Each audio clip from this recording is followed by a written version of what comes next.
ॐ अज्ञानतिमिरन्धस्य ज्ञानञ्जनशलाकया चक्षुरुन्मिलितं येन तस्मै श्रीगुरवे नमः। नमः ॐ विष्णुपदाय कृष्णपृष्ठाय भूतले श्रीमते भक्तिवेदान्त स्वामिन् इति नामिने। नमस्ते सारस्वती देवे गौरवाणी प्रचारिणे निर्विशेष शून्यवादी पाश्चात्यदेशतारिणे।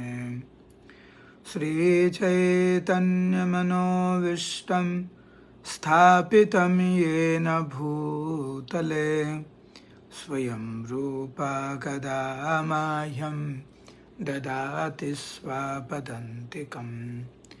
वन्देऽहं श्रीगुरो श्रीयुतापदकमलं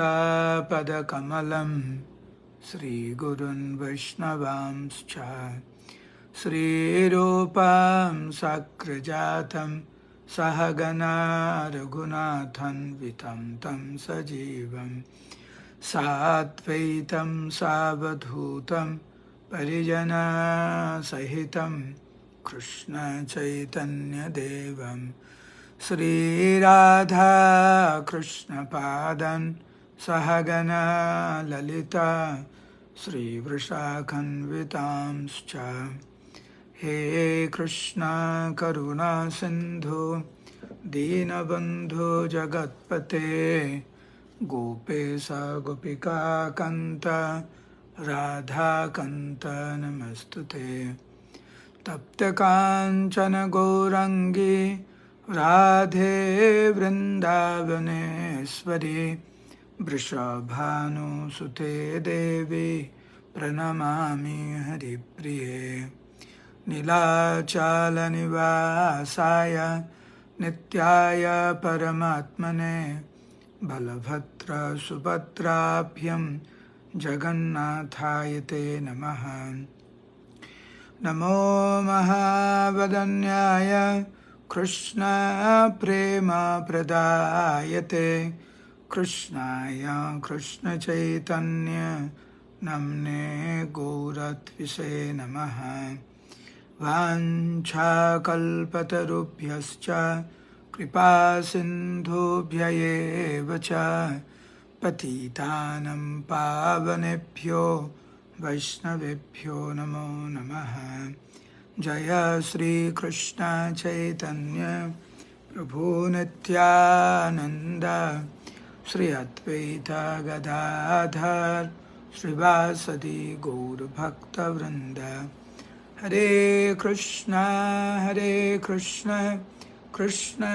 कृष्ण हरे हरे, हरे राम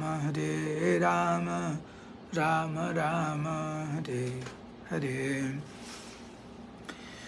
मूकं करोति वाचालं पंगुं लंघयते गिरिं यत्कृपातमहं वन्दे श्रीगुरुं दीनतारिणं परमानन्दमाधवं श्रीचैतन्य ईश्वरं। नमो ओं विष्णुपदाय कृष्णपृष्ठाय भूतले श्रीमते जयपताक स्वामिनिति नामिने। नमः आचार्यपादाय नितायकृपाप्रदायिने गौरकथा धामदाय नगरग्रामकारिणे। हरे कृष्ण। उपस्थित समस्त गौर भक्तवृंद श्री चरण कमले আমার সশ্রদ্ধ প্রণাম। তো আমরা ধারাবাহিকভাবে শ্রীমদ্ ভাগবত থেকে আমরা শ্রবণ করে আসছি।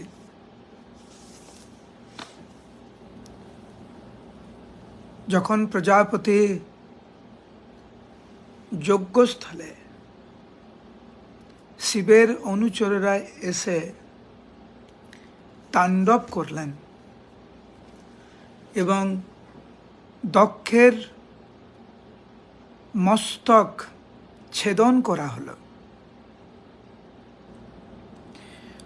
সেইখানে বিভিন্ন মুনি ঋষিরা দেবতারা আক্রান্ত হলেন। বীরভদ্র যিনি ভগবানের, যিনি ক্রোধের অবতার, দক্ষের মস্তক ছেদন করে সেটা যজ্ঞতে অর্পণ করলেন।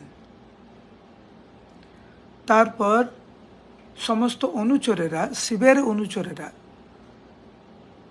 তারা মহাদেবের কাছে ফিরে গেলেন। এদিকে সমস্ত দেবতারা কিছু না বুঝতে পেরে যে কোথায় যাবে, কি করবে, এখন কি হবে, কি করা উচিত তাদের, ওনারা সবাই গেলেন ব্রহ্মার কাছে। ব্রহ্মা তাদেরকে বললেন যে যা হয়েছে ঠিক হয়েছে। প্রজাপতি দক্ষের এই যে মস্তক ছেদন করা হলো, এটা যদি না করা হতো তাহলে সে আরো বেশি ভয়ানক অপরাধ করত। তো মহাদেব শাস্তি দিয়েই ঠিক করেছে।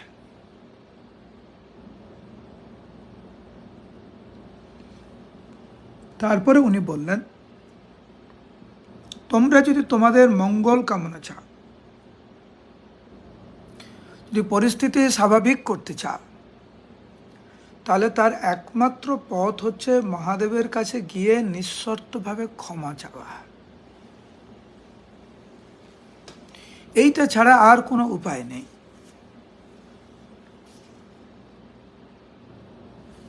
মহাদেব যে কত শক্তিশালী সেটা কেউ জানে না, না আমি, না তোমরা,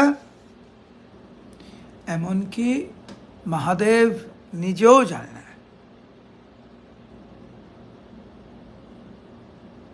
কৃষ্ণদাস কবিরাজ গোস্বামী শ্রীমতী রাধারানীর মহিমা বর্ণনা করতে গিয়ে বলেছেন, যার মহিমা সদ্গুণনে কৃষ্ণ নাহি পায় পার, যার সদ্গুণ গণনে কৃষ্ণ না পায় পার, তার গুণ গণিবে কেমনে জীব ছাড়। যার মহিমা বর্ণনা করে ভগবান কৃষ্ণ পার পায় না, সেই শ্রীমতী রাধারানীর গুণ আমরা কিভাবে বর্ণনা করব, আমি কিভাবে বর্ণনা করব? তো মহাদেবের যে গুণ রয়েছে, যে মহাদেব যে কত শক্তিশালী, এটা মহাদেব নিজেও জানে না। আর দেবতারা, ব্রহ্মা, তারা কি করে জানবে?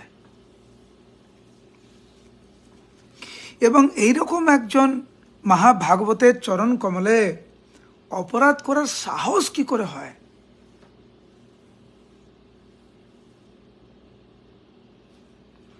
আমি একটা কথা বলছি, একটু মন দিয়ে শুনুন। পিতা মাতা যখন সন্তানকে তিরস্কার করে বকা দেয়, মাঝে মাঝে ছেলে মেয়েরা বোকামি করে বাবা মাকে বলে, তাহলে তুমি আমাকে বকা দিচ্ছ, তাহলে তুমি আমাকে ভালোবাসো না, রেগে রেগে বলে। ঠিক বিপরীত এটা, যেহেতু পিতামাতা ভালোবাসে সন্তানকে, সেই জন্য সংশোধন করছে। তো দেবতারা হয়তো আশা করেছিল ব্রহ্মার কাছে যাবে, ব্রহ্মা বলবে, ও তাই, কেন এরকম হলো, আমি দেখছি ব্যাপারটা, কেন এরকম হলো। না, ঠিক উল্টো। ব্রহ্মা বললেন যে মহাদেব যা করেছে ঠিক করেছে, তোমাদের ভুল, তোমাদের সংশোধন হওয়া উচিত। এবং সংশোধনের একমাত্র পথ, বৈষ্ণব অপরাধের সংশোধনের একমাত্র পথ হচ্ছে সেই মহাভাগবতের কাছে গিয়ে নিঃশর্তভাবে ক্ষমা চাওয়া।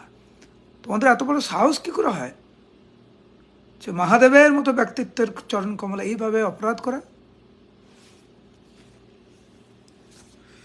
যাই হোক,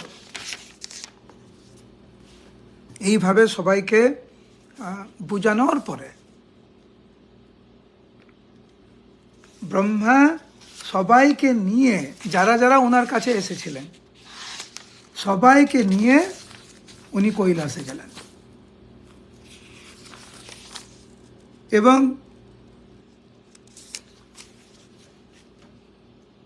সবাই যখন মহাদেবের স্থানে যখন গেলেন, সেই স্থানের ঐশ্বর্য, অদ্ভুত অপ্রাকৃত প্রাকৃতিক সৌন্দর্য দেখে সবাই স্তম্ভিত হয়ে গিয়েছিলেন।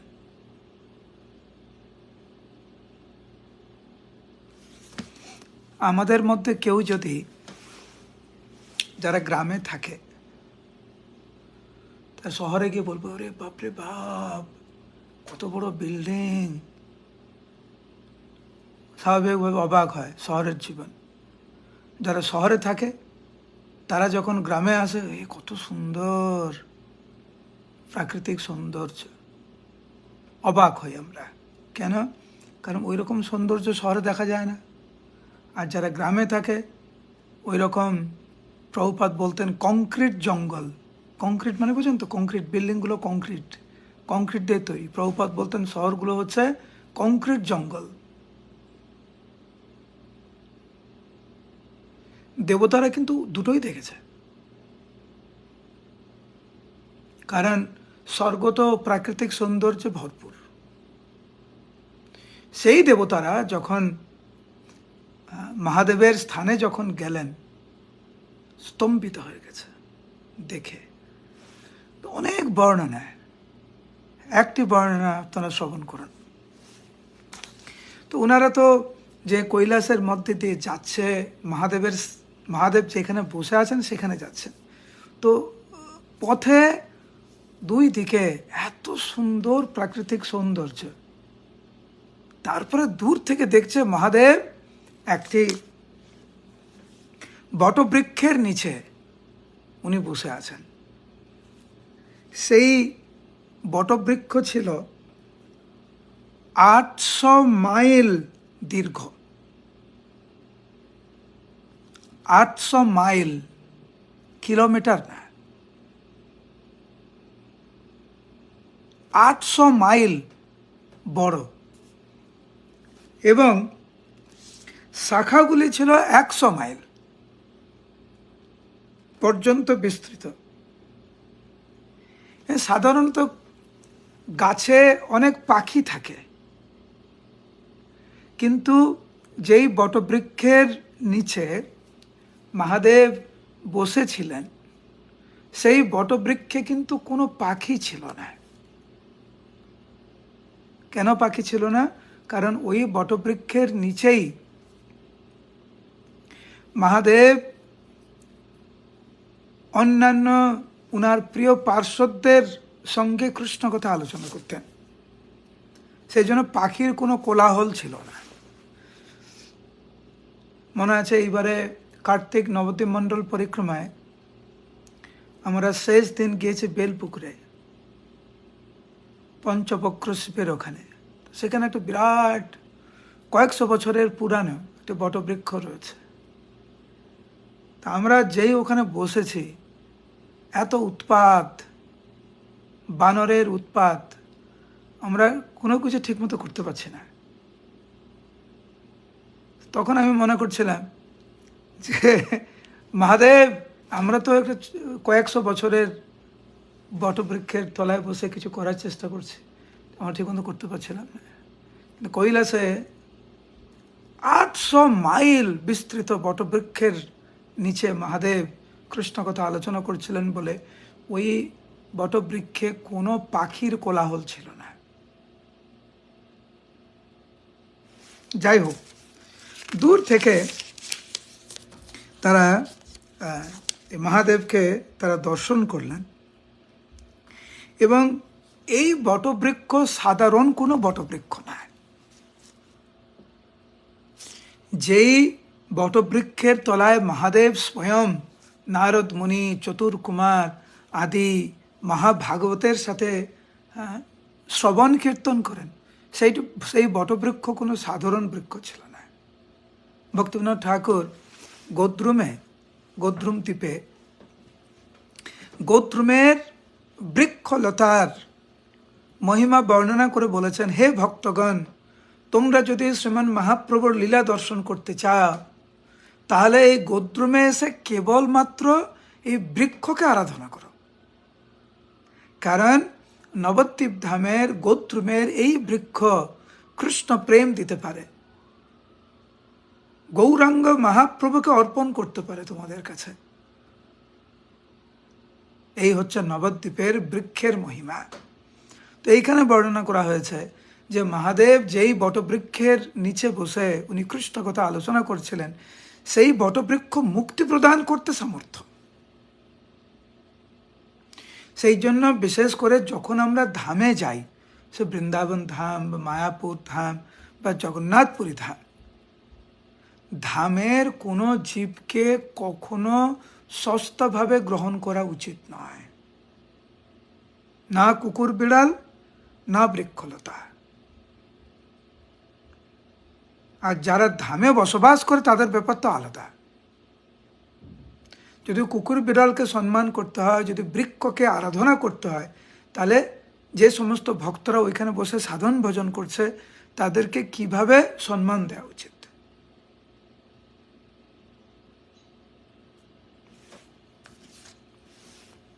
এবং তারা যখন মহাদেবকে দূর থেকে দেখলেন,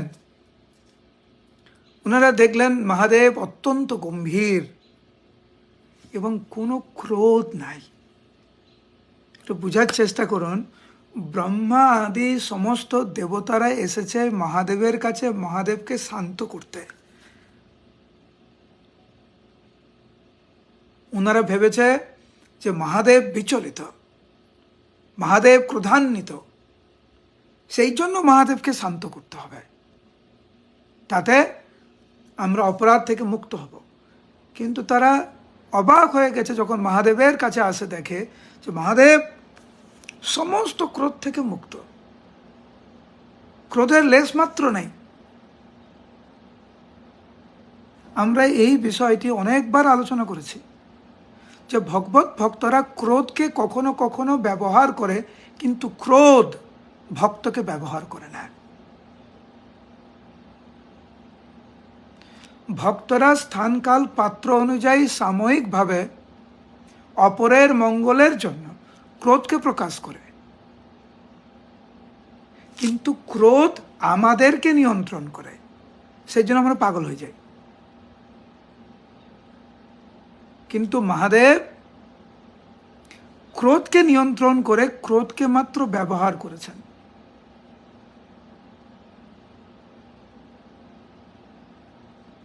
আমি মাঝে মাঝে ভাবি যে আমাদের মধ্যে ক্রোধের প্রভাবটা কেমন। একটুখানি কিছু হলে কত রাগ আমাদের, এবং সেই রাগ একদিন, 2 দিন, 10 বছর, 20 বছর ধরে টিকে যায়। আমি তোমাকে ভুলবো না, তুমি যা করছো। দেখুন এখানে মহাদেব এমন সময়ে উনি রয়েছেন, মানে সেই পরিস্থিতির কথাটা বলছে, যেখানে ওনার স্ত্রী দেহত্যাগ করছে। তার বিচার উনি দিয়েছেন দক্ষকে সংশোধন করার জন্য।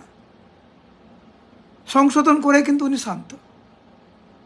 আমাদের রাগ চলতেই থাকে, চলতেই থাকে।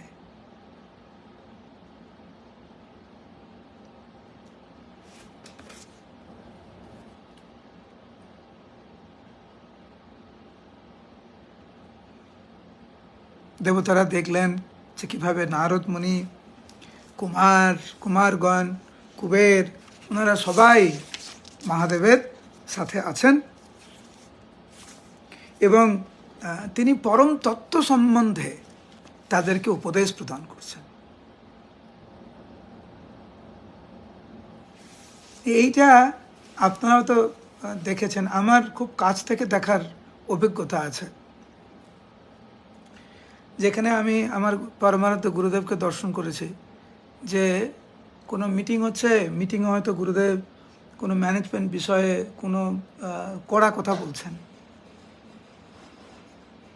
কড়া কথা বলার পরের মুহূর্তেই পুরো শান্তভাবে কৃষ্ণ কথা আলোচনা করছেন। পরের মুহূর্ত মানে পরের মুহূর্তেই যেটা উনি বলতে চেয়েছিলেন সেটা বলা শেষ, ব্যাস, এবারে পুরো কৃষ্ণ কথা বলছেন। তা আমাদের যদি ভাগবত ক্লাসের আগে যদি মাথা গরম থাকে, মাথা গরম নিয়ে যদি ক্লাসে বসি আমরা, কি হবে? অবস্থা খারাপ। এই বিষয়টি অত্যন্ত গুরুত্বপূর্ণ যে যেখানে ক্রোধকে প্রকাশ করা দরকার মঙ্গল সাধনের জন্য, নিজের অহংকারকে তুষ্ট করার জন্য নয়, নিজের স্বার্থসিদ্ধির জন্য নয়। কিন্তু প্রকৃত মঙ্গল সাধনের জন্য ক্রোধকে কিছু সময়ের জন্য ব্যবহার করে বাস, চ্যাপ্টার ক্লোজ, সে অধ্যায় সমাপ্ত।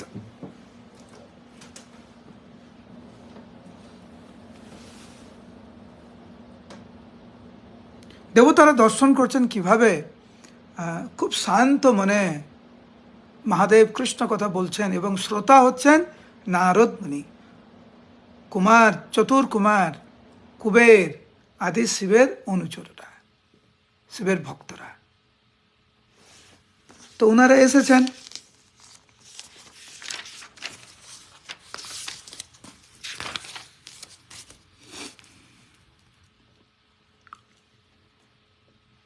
মহাদেব উনি হঠাৎ করে উনি দেখলেন যে ব্রহ্মা সেখানে উপস্থিত।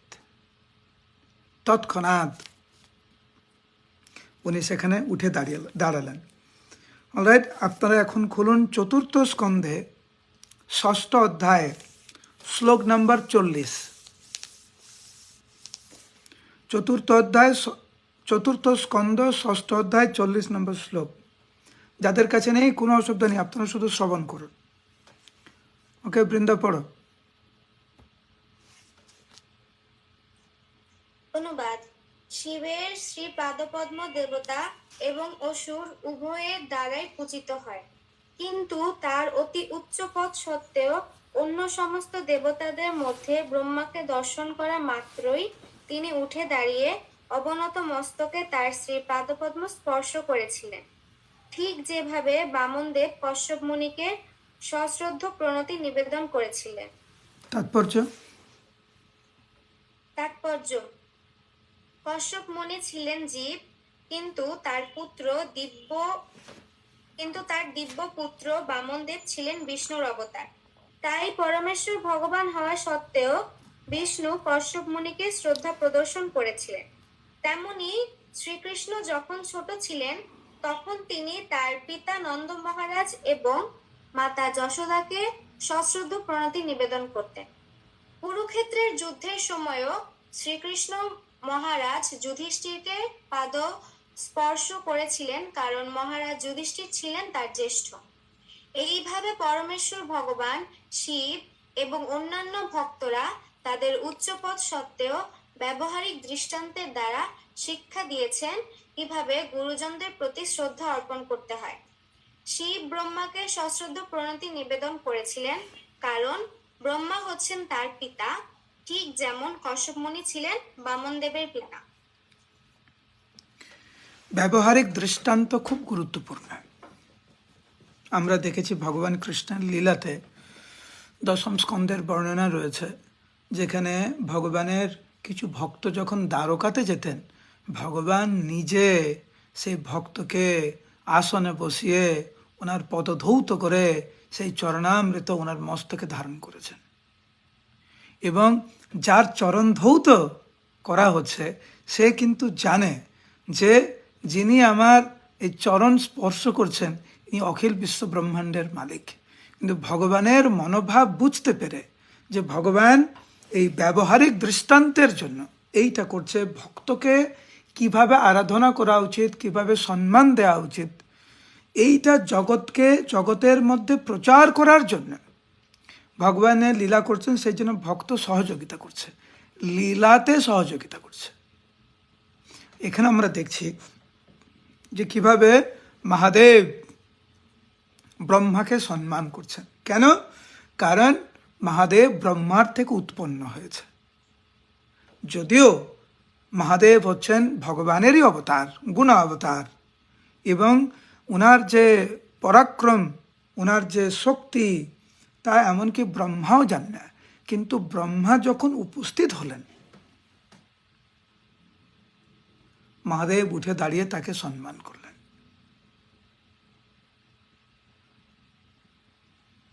ধরুন কোনো সন্তান তার গুণ এবং কর্মের মাধ্যমে সে বাবার থেকে ধনী হয়ে গেছে কোনো কারণে।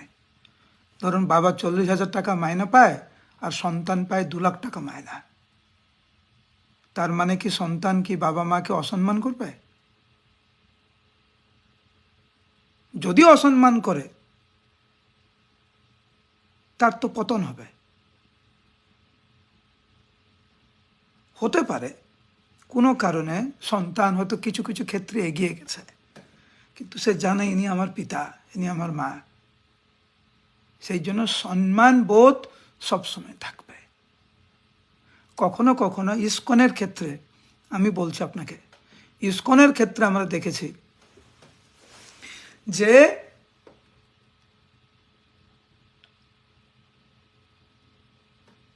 গুরুদেব কিন্তু জীবিসি না, কিন্তু শিষ্য জীবিসি। বুঝতে পারছেন কি বলছি? গুরুদেব কিন্তু জীবিসি না, শিষ্য জীবিসি। তার মানে কি জীবিসি শিষ্য গুরুদেবকে প্রণাম করবে না, ব্যাস পুজো করবে না? শিষ্যকে বলবে হরি বল গুরুদেব, আমি এখন জীবিসি, সরি আমি আপনাকে পুজো করতে পারবো না? না।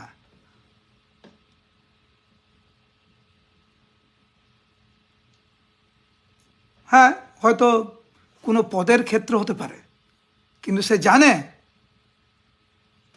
উনি আমার গুরু।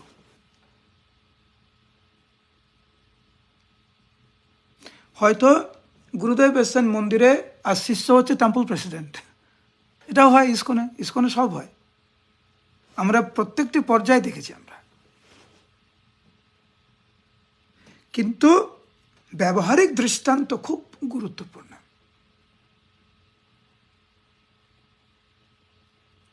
ভগবান কৃষ্ণ কিভাবে নন্দ মহারাজের আরাধনা করেছিলেন, এখানে কশ্যপ মুনি এবং বামন দেবের উদাহরণ, ব্রহ্মা আর শিবের উদাহরণ, কৃষ্ণ এবং সুদামা বিপ্র, সবাই জানে ওই কাহিনী। তো বৈষ্ণব সদাচার বা বৈষ্ণব এটিকেট যাতে আমরা সবাই বিনম্র চিত্তে পালন করি, এটা খুব গুরুত্বপূর্ণ, আমরা যেই অবস্থায় থাকি না কেন।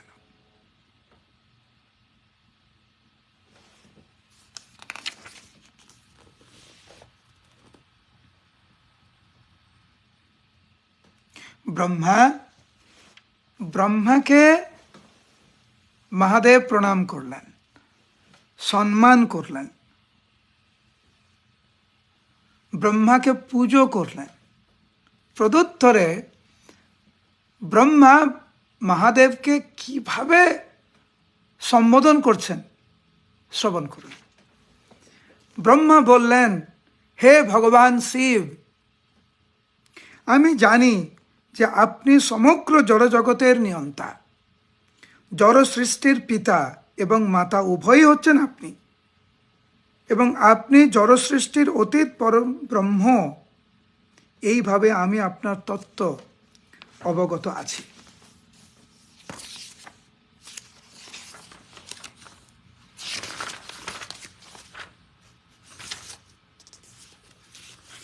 এইভাবে ব্রহ্মা পরবর্তী বেশ কয়েকটি শ্লোকে ব্রহ্মা মহাদেবের স্তব স্তুতি করেছেন।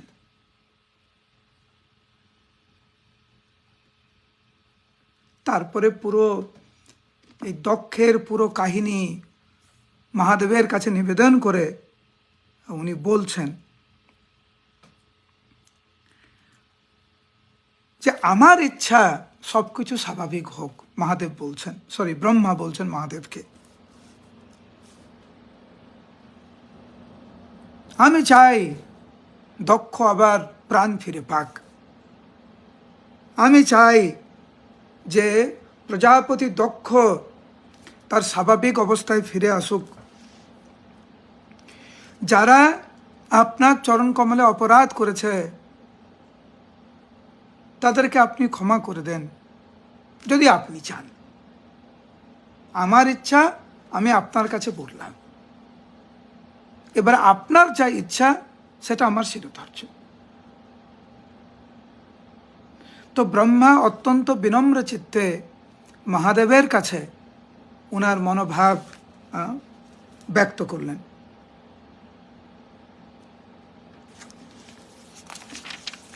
এরপরে 7ম অধ্যায় এখন আমরা 7ম অধ্যায়ে যাব।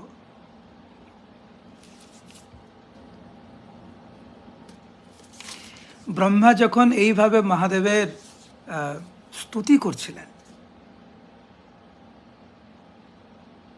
মহাদেব হাসলেন। হেসে সুদর্শন প্রভু পড়ুন 2 নম্বর শ্লোক। শিব বললেন, হে পূজ্য পিতা ব্রহ্মা, দেবতারা যে অপরাধ করেছেন সেই জন্য আমি কিছু মনে করি না, কারণ এই দেবতারা শিশুসুলভ নির্বোধ। তাদের অপরাধের গুরুত্ব আমি তেমন দিই না, তাদের সংশোধন করার জন্যই কেবল আমি দণ্ড দিয়েছি। কত সুন্দর মনোভাব একজন ভক্তের।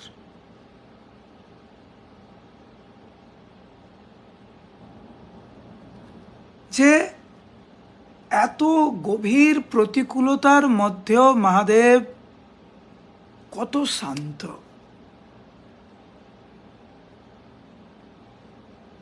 এবং কিভাবে মহাদেব সমস্ত দেবতাদের সামনেই ব্রহ্মার কাছে বলছেন যে দক্ষ যা করেছে আমি কিছু মনে করিনি, কেবল তার মঙ্গলের জন্য, তার সংশোধনের জন্য, সে যাতে আরো বেশি ভুল না করে, সে যাতে আরো বেশি অধঃপতিত না হয়, তাই আমি কেবল তাকে সংশোধন করার চেষ্টা করছি। এই মনোভাব হচ্ছে গুরুদেবের মনোভাব। এই মনোভাব হচ্ছে শিক্ষকের মনোভাব, অভিভাবকের মনোভাব, প্রকৃত বন্ধুর মনোভাব, একজন সভ্য মানুষের মনোভাব হচ্ছে এটা। যে যদি কখনো কোনো পরিস্থিতিতে ক্রোধ প্রকাশ করতে হয়, তা কেবল সংশোধনের জন্য, কেবলমাত্র নিজের রাগটাকে বহিঃপ্রকাশ করে শান্ত হওয়ার জন্য না। আমরা কালকে আলোচনা করছিলাম না, অনেক সময় আমরা অনেক কিছু করে বসি হালকা হওয়ার জন্য।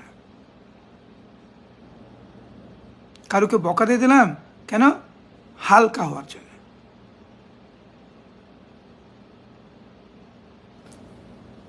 প্রভু বাইরে থেকে ঝগড়া করেছে কারোর সাথে, যার সাথে ঝগড়া করেছে তাকে সেরকম কিছু বলতে পারেনি, বাড়িতে এসে ওই রাগটা পরিবারের অন্য সদস্যের উপরে দিয়ে সে হালকা হচ্ছে। বা গৃহের কোনো সমস্যা, একজনের সাথে সমস্যা, তার উপরে কিছু বলতে পারছে না, অন্য কারোর উপরে গিয়ে বলছে। না, এই সমস্ত স্বভাব হচ্ছে আমাদের সম্পর্কগুলিকে নষ্ট করে। আবার বলছি, আমরা প্রত্যেকেই চেষ্টা করব কিভাবে রাগকে নিয়ন্ত্রণ করে স্থান কাল পাত্র অনুযায়ী কেবলমাত্র সংশোধনের জন্য প্রয়োগ করা উচিত। কখনো যেন রাগ আমাদেরকে নিয়ন্ত্রণ না করে, ক্রোধ যেন আমাদেরকে ব্যবহার না করে।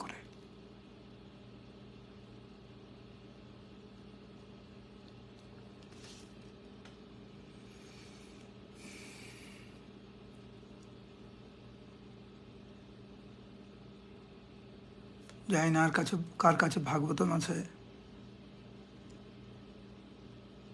লিমা বিশ্বাস, তোমার কাছে ভাগবতম আছে? ওকে, তুমি 2 নম্বর শ্লোকের তাৎপর্য পড়ো।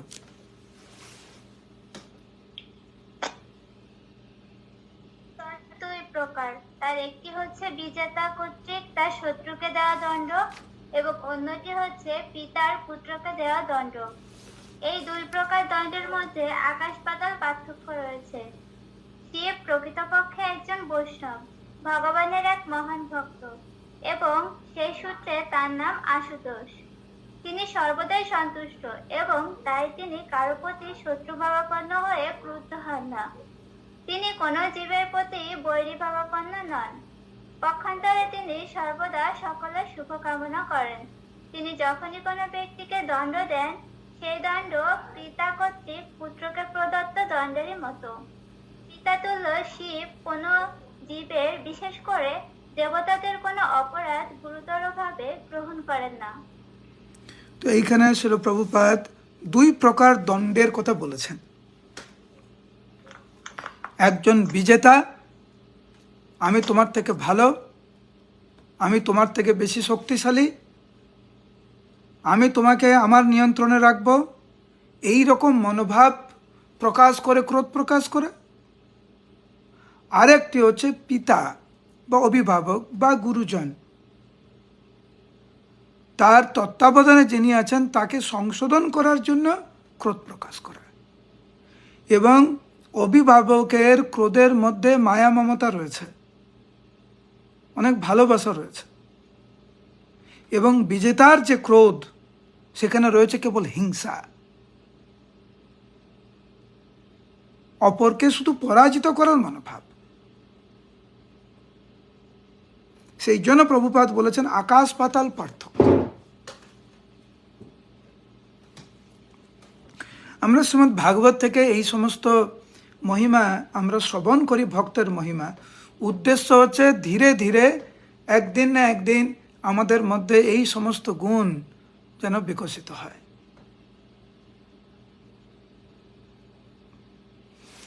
এইবারে মহাদেব সন্তুষ্ট হয়ে গেলেন। উনি তো সবসময় সন্তুষ্ট ছিল, কিন্তু মহাদেবকে ব্রহ্মা বলেছে আমার ইচ্ছা এগুলো এগুলো হবে, এখন আপনি যা চান। মহাদেব এখন বলছেন যে ঠিক আছে, যেহেতু দক্ষের মস্তক দগ্ধীভূত হয়ে গেছে, আমরা জানি কিভাবে বীরভদ্র প্রভু মহাদেব এই দক্ষের মস্তক ছেদন করে যজ্ঞতে দিয়ে দিয়েছে, তো পুরো ছারখার হয়ে গেছে। তখন মহাদেব বললেন ঠিক আছে, যেহেতু ওর ওর মস্তক দগ্ধীভূত হয়েছে, সেই জন্য একটি ছাগলের মাথা নিয়ে ওকে দিদা, মাথার উপর দিদা। বোঝার চেষ্টা করুন, দক্ষ প্রজাপতি দেহ রেখেছে, কিন্তু মহাদেবের অলৌকিক শক্তিতে ছাগলের মাথা প্রজাপতি দক্ষের মাথায়। তা আপনারা কি ভাবছেন, দক্ষের এখন বুদ্ধি ছাগলের বুদ্ধি? না, মাথা হতে পারে ছাগলের, কিন্তু যেখানে মহাদেব যেখানে উপস্থিত, সেখানে দক্ষ প্রজাপতি তার স্বাভাবিক বুদ্ধি থাকবে, কিন্তু মাথাটা থাকবে ছাগলের। এখন মহাদেব বিভিন্ন উপায় উনি বলে দিচ্ছেন এই কারণে, যাতে সেই প্রজন্ম এবং অনন্তকাল ধরে ভবিষ্যতের প্রজন্ম বৈষ্ণব অপরাধের যে ফল যাতে মনে রাখতে পারে, হাজার কোটি যুগ ধরে যাতে এইটা আলোচনা করা যেতে পারে, এজন্য মহাদেব কিছু পন্থা উনি দিলেন। তারপরে পূষা, আপনারা জানেন যে পূষা হচ্ছে অনেক নিন্দা করছিল, দাঁতগুলো ভেঙে দিয়েছিল, মনে আছে? শিবের অনুচরেরা ঘুষি মেরে দাঁত ভেঙে দিয়েছিল অনেকের। এখন যাদের দাঁত ভেঙে দিয়েছে তারা খাবে কি করে? দক্ষ প্রজাপতি ছাগলের মাথা পেয়ে গেল। যাদের যাদের দাঁত ভাঙা হয়েছে,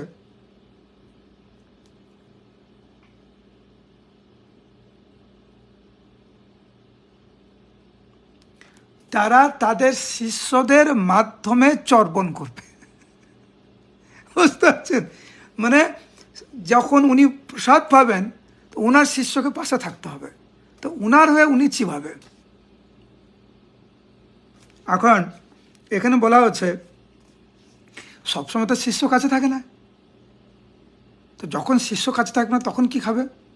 তখন মহাদেব বলছেন তখন তাকে কেবল পিষ্টক ভোজন করতে হবে। পিষ্টক মানে এই ছোলার ছাতুর মতো। ঠিক বলছি প্রভু? সুদর্শন প্রভু, পিষ্টক মানে ছোলার ছাতু না?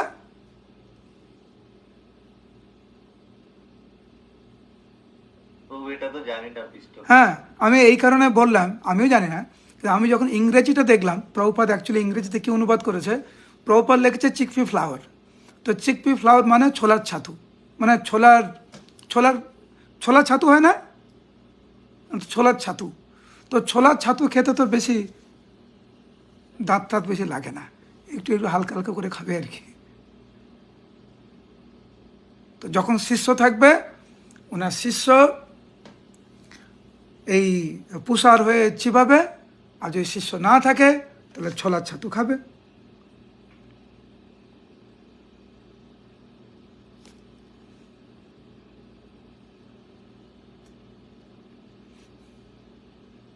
আর যারা এই আক্রান্ত হয়েছে, উনি বললেন যে ঠিক আছে, তাদের শরীরটা ঠিক হয়ে যাবে, কারণ ওনাদের শরীর ক্ষত বিক্ষত হয়ে গেছিল, ঠিক হয়ে যাবে।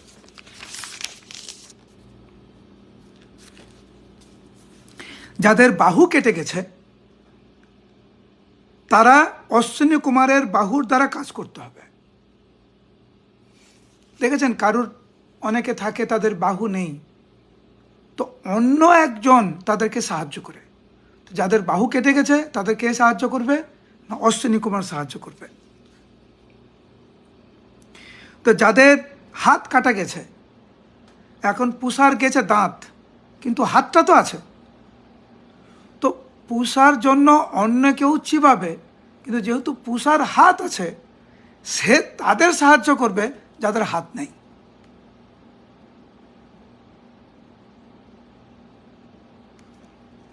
মানে আমি যখন এটা পড়ছিলাম, ও আরেকটা আছে। আপনারা জানেন যে ভৃগুমনুর গোপ আর দাড়ি কেটে দিয়েছিল বীরভদ্র প্রভু। তো মহাদেব বলছেন যে তাহলে ভৃগুমনুর ছাগলের দাড়িটা নিতে পারে। অনেকে আছে তারা গোপ দাড়ি রাখতে চায়, ঠিক আছে, যেহেতু বীরভদ্র কেটে দিয়েছে ও দাড়ি গোপ, ঠিক আছে, ছাগলের দাড়িটা ও পাক।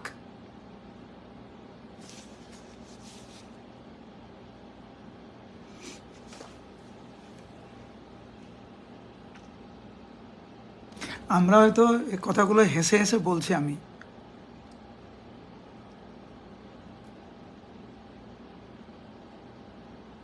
কিন্তু এইটা আমাদেরকে মনে রাখতে হবে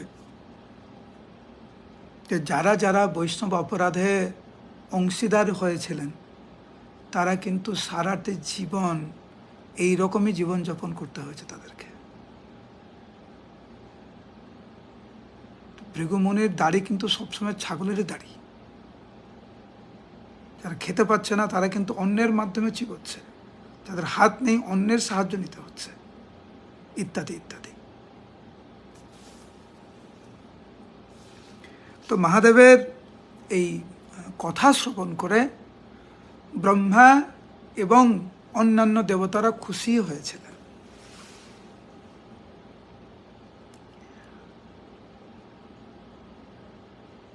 ভগবান এবং ভগবানের শুদ্ধ ভক্তরা কখনো কখনো আমাদেরকে বর প্রদান করেন।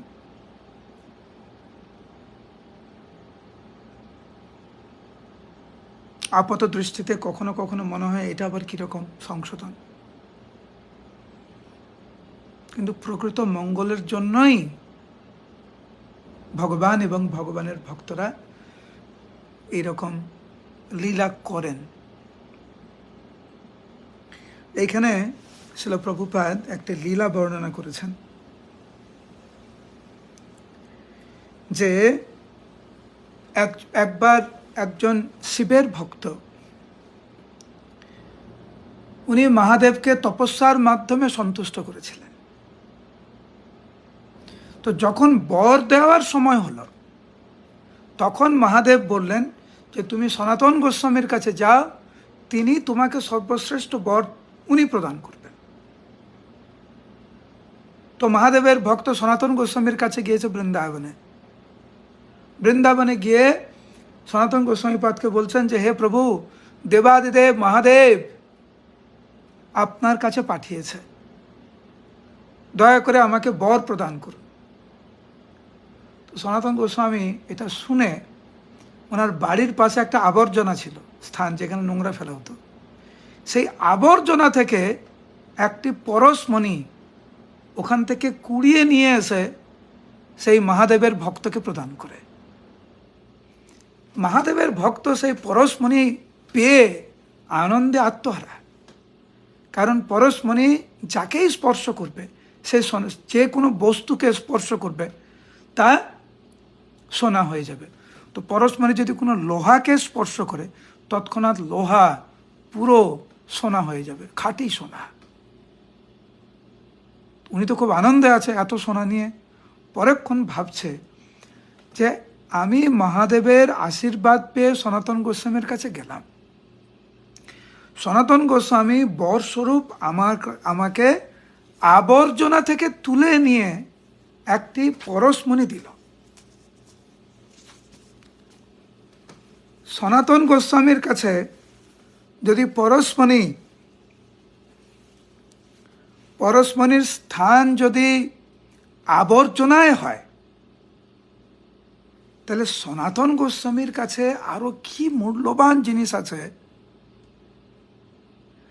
যেখানে পরশমণির মতো বস্তু সনাতন গোস্বামী জঞ্জালে ফেলে রাখে। তৎক্ষণাৎ সেই সাধু মহাদেবের ভক্ত উনি সনাতন গোস্বামীর কাছে যায় এবং বললেন, হে প্রভু, মহাদেবের আদেশে আমি আপনার কাছে এসেছি। আপনি আমাকে পরশমণি প্রদান করলেন জঞ্জাল থেকে তুলে নিয়ে এসে। তখন বুঝতে পারলেন যে আপনি প্রকৃত যে বর, প্রকৃত যে মূল্যবান বস্তু, সেটা আপনি আমাকে দেননি। তখন সনাতন গোস্বামী বললেন, ও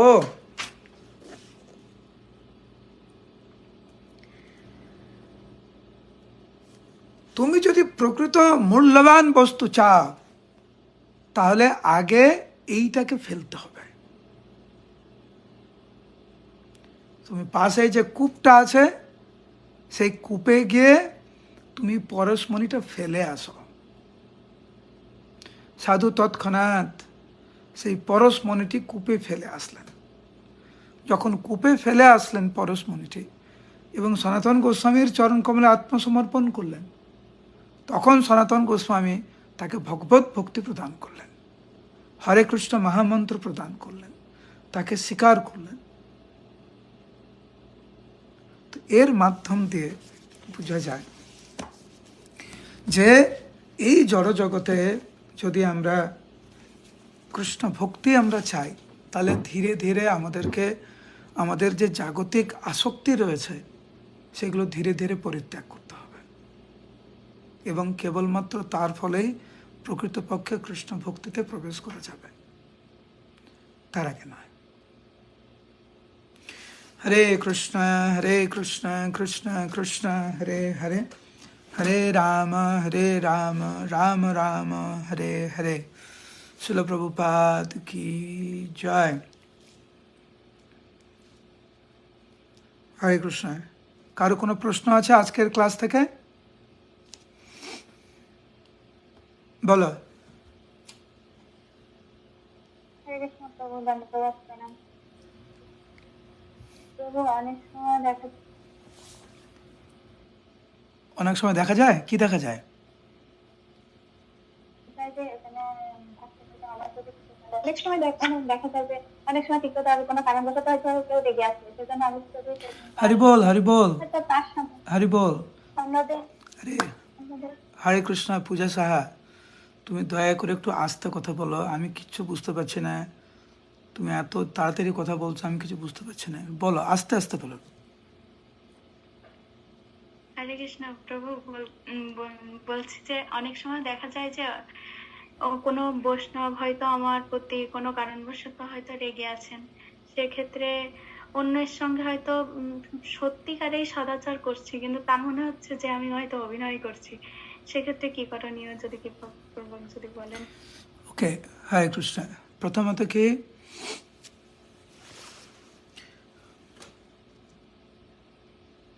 অন্যরা ভাবতে পারে আমি অভিনয় করছি,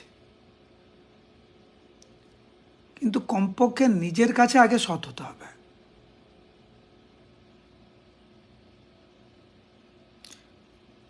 নিজে কমপক্ষে হৃদয় দিয়ে, তুমি যে ভালো ব্যবহার করছো ওটা হৃদয় দিয়ে করো, ওটা অভিনয় করো না।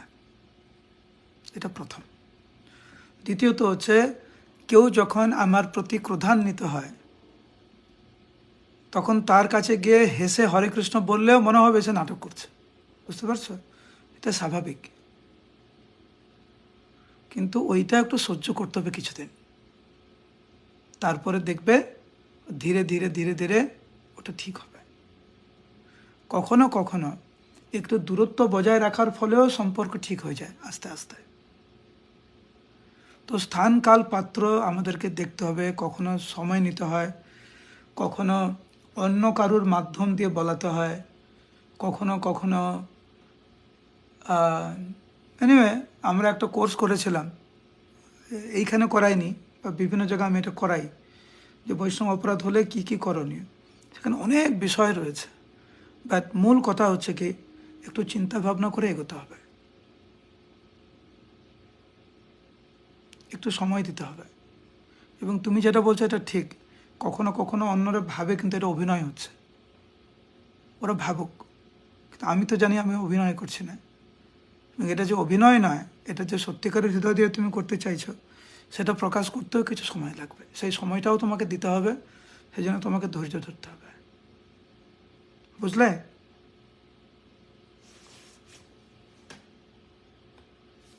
পিয়ানন্দী,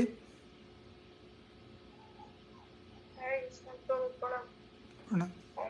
প্রভু, আমি গত দিনের ক্লাস নিয়ে একটা প্রশ্ন করতে চাই। করিয়া ফেলা। প্রশ্নটা খুব বেশি সিরিয়াস না, তো আপনি যেন রাগ করেন না। তাহলে তাহলে তাহলে তাহলে এক মিনিট, এরকম প্রশ্ন কেন করবে? তুমি যে ভূমিকা দিচ্ছ এটা তোমার ভয় লেগে যাচ্ছে, বুঝতে পারছো? তো তোমার প্রশ্ন এরকম, প্রভু আপনি কিন্তু রাগ করবেন না। আমি কেন ওরকম প্রশ্ন করবো যাতে সে রাগ করবে? এটা এক। দ্বিতীয়ত হচ্ছে কি, আমি আগেও বলছিলাম, এই ক্লাসে বলছিলাম 2-3 দিন আগে, আমাদেরকে বুঝতে হবে কোথায় কি প্রশ্ন করতে হয়। ঠিক আছে? তোমার যদি মনে হয় যে আমি একটা প্রশ্ন করবো যে কেউ রাগ করবে, কেন করবো? করবে না, শান্ত থাকো একদম। ঠিক আছে? হরি বল। লিমন দাস। হরে কৃষ্ণ প্রভু, দণ্ডত প্রণাম আপনার চরণ কমলে। প্রণাম প্রভু। প্রভু, আমি আপনার শ্রী শ্রী বাসুদেব মুকুন্দ দত্ত ধামে সেবক একজন, এই ধামে থাকি প্রভু। আমি যে ধামে সেবা করি প্রভু, বৈষ্ণব অপরাধ হয়, ধাম অপরাধ হয়, বৈষ্ণবদের মন মতন সেবাটা হয় না। সেবা করলে ওনাদের মন জয় করতে পারি না, তো সেবা না করলেও মন জয় করতে পারি না, তারপর ওনারা মৃত্যুভাব অনুভব করে। এই বিষয়ে প্রভু একটু। হ্যাঁ, হরে কৃষ্ণ। তো এটা হয় এরকম, এটা অস্বাভাবিক কিছু নয়। ধামে সেবা করলে ধাম অপরাধের একটা প্রবণতা থাকে। বৈষ্ণবদের সাথে থাকলেই একটি বৈষ্ণব অপরাধ হওয়ার একটা সম্ভাবনা থাকে। সেবা করলে কেউ খুশি হয়, কেউ খুশি হয় না। কখনো কখনো মনে হয় আরে সেবা না করলেও রাগ করে, সেবা করলেও রাগ করে, আমি করবোটা কি? তো এইরকম পরিস্থিতির মধ্য দিয়ে আমাদেরকে যেতে হয়, এটা স্বাভাবিক। কিন্তু আমাদের চেষ্টার যেন কোনো ত্রুটি না থাকে। আমরা যদি ভাবি ঠিক আছে মন্দিরে থাকলে ধামে গেলে অপরাধ হবে, সেজন্য ধামেই যাব না, বৈষ্ণব সঙ্গ থাকলেই অপরাধ হবে সেজন্য বৈষ্ণব সঙ্গই করবো না, হরিনাম করলেই নাম অপরাধ হবে সেজন্য হরিনামই করবো না, এরকম তো না। আমাদেরকে ওই পদ্ধতির মধ্যে দিয়েই যেতে হবে, সংশোধনের পদ্ধতির মধ্যে দিয়েই আমাদেরকে যেতে হবে। হ্যাঁ, এটা ঠিক যে হরিনাম করতে গিয়ে নাম অপরাধ হওয়ার সম্ভাবনা থাকে, এটা বাস্তব কথা। এবং সেই জন্য অত্যন্ত সাবধানতার সহিত আমরা হরিনাম করি। অপরাধ হয়, তার জন্য সংশোধিতও আমরা হই। এবং আমাদেরকে প্রকৃত সংশোধন হতে গেলে কিন্তু এই পন্থার মধ্যে দিয়েই যেতে হবে আমাদেরকে। তুমি মন্দিরে থাকছো, বাসুদেব দত্ত, মুকুন্দ দত্ত, শ্রীপাড়া থাকছো, আমি গিয়েছি ওইখানে 2 বার তোমাদের ওখানে। আমাদের ওই জায়গা, ওই স্থানটা খুব ভালো লাগে, চট্টগ্রামে ওই স্থান অপূর্ব স্থান। তুমি মন্দিরে থাকো, একটু সহ্য করতে হবে আমাদেরকে। আর সংশোধনের একটা প্রক্রিয়া হচ্ছে এরকম পরিবেশে থেকেও শান্ত মনে সেবা করা, তো সোজা না, কিন্তু টিকে থাকতে হবে। যে আমাদের সুবক মহারাজ সবসময় বলেন, যে সয় সে রয়, সহ্য করে থাকতে হবে তাদেরকে। তারপরে ধীরে ধীরে সংশোধন হবে। ঠিক আছে? উপেন্দ্র বলরাম বলো। প্রভু হরে কৃষ্ণ, দণ্ডবত প্রণাম আপনার শ্রী চরণ কমলে। ধন্যবাদ, প্রণাম। তখন আমাদের মাঝে ভাগবতের কথা শ্রবণ করানোর জন্য কৃতজ্ঞতা প্রকাশ করছি। প্রভু দেবাদিদেব মহাদেব যে ওনার স্ত্রীকে হারানোর পরেও যে ক্রোধ করেন না, কিন্তু আমরা মন্দিরে বা নামহট্টের বিভিন্ন সভাতে কেউ যখন আমাদেরকে কিছু বলে, তখন আমরা এই ক্রোধটা নিয়ন্ত্রণ করতে পারি না। তো মহাদেব পারছেন। তো আমরা কিভাবে ক্রোধটাকে, যদি সেবার কারণে কেউ যদি আমাদেরকে বকা দেয় বা কিছু বলে, তো আমরা ক্রোধটাকে কিভাবে নিয়ন্ত্রণ করতে পারি? ওকে, থ্যাংক ইউ। হরে কৃষ্ণ। তো না, ঠিক আছে। হরে কৃষ্ণ। স্বয়ম্ভু নারদা শম্ভু কুমারা কপিলা মনু প্রহ্লাদ জানক ভীষ্ম বলির্বৈয়া সখির্বয়ম। আমরা যার সম্বন্ধে আলোচনা করছি, মহাদেবের, উনি দ্বাদশ মহাজনের অন্যতম। উনি ভগবানের গুণাবতার, উনি মহাভাগবত, উনি বিশ্বের গুরু, যাকে ব্রহ্মাও ভগবান বলে মানছে। তো তাদের সাথে তো আমাদের তুলনা হয় না, কিন্তু ওনারা হচ্ছেন আমাদের আদর্শ।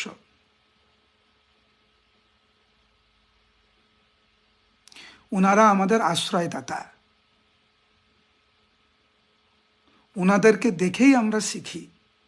আমরা ছাত্র, উনি হচ্ছেন গুরু।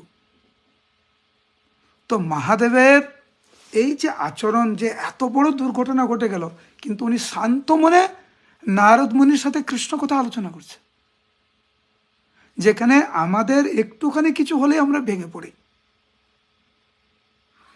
কিন্তু সেইখানে মহাদেবের স্বভাব পুরো বিপরীত। হ্যাঁ, আমাদের একদিনে কিন্তু এই স্তর আসবে না, এক জন্মেও এই স্তর আসবে না। আমরা কেবল সাধুগুরু বৈষ্ণবের তত্ত্বাবধানে আনুগত্যে সেবা করে যাই, তাহলে দেখবে ধীরে ধীরে শুদ্ধ হরিনামের মাধ্যমে এই সমস্ত গুণ স্বাভাবিকভাবেই বিকশিত হবে। আরেকটা বিষয় আমি বলি, মহাদেবের যে এই যে গুণ, তার অন্যতম কারণ, আমি বলছি না যে মহাদেবের এই কারণে এটা, উনি তো ভগবানের অবতার, কিন্তু সাধারণ জীবের কথা বলছি। শুদ্ধ হরিনামের মাধ্যমে কিন্তু সমস্ত দিব্য গুণাবলী বিকশিত হয়। মহাদেব সর্বক্ষণ ভগবানের দিব্য নাম গ্রহণে সর্বক্ষণ উনি ব্যস্ত। তো আমরা যদি চাই আমাদের মধ্যে এই দিব্য গুণগুলি বিকশিত হোক, তাহলে নামের আশ্রয় গ্রহণ করতে হবে বৈষ্ণবদের আনুগত্যে। এটা ছাড়া কোনো গতি নাই। নাম বিনা কিছু নাহি কো আর 14 ভুবনে মাঝে। তুমি কি চাও বলো? নামের আশ্রয় গ্রহণ করো। ভালো হতে চাও? নামের আশ্রয় গ্রহণ করো। সদ্গুণাবলী চাও? নামের আশ্রয় গ্রহণ করো। সেই জন্য ভালো জপ করা অত্যন্ত গুরুত্বপূর্ণ।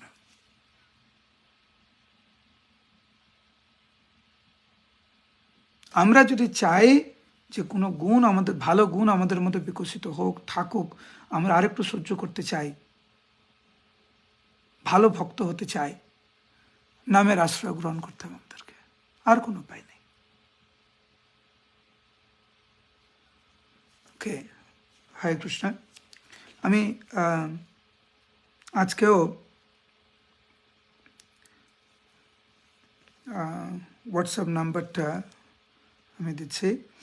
তো যারা এই ভাগবত ক্লাসের নিয়মিত শ্রোতা হতে চান বা ক্লাসের নোটিফিকেশন পেতে চান, যাদের কাছে নেই, তারা দয়া করে এই নাম্বারটা লিখে রাখুন, +91, এটা ইন্ডিয়ান কোড নাম্বার, +91, তারপরে 95,938,58596, আবার +91,938,58596, এই হোয়াটসঅ্যাপ নম্বরে হরে কৃষ্ণ লেখা পাঠাবেন, আপনারা নোটিফিকেশন পাবেন। তো যারা যারা আমাকে নাম্বার পাঠিয়েছেন, তারা যদি নোটিফিকেশন না পেয়ে থাকেন, তাহলে দয়া করে আমাকে আবার একবার হরে কৃষ্ণ লিখে পাঠাবেন, বলবেন যে আপনি নোটিফিকেশন পাচ্ছেন না, আমি অ্যাড করে নেব ব্রডকাস্ট গ্রুপে। ঠিক আছে? হরে কৃষ্ণ, আপনারা সবাই ভালো থাকবেন, আবার আগামীকাল দেখা হবে আবার ক্লাসে। হরি বল।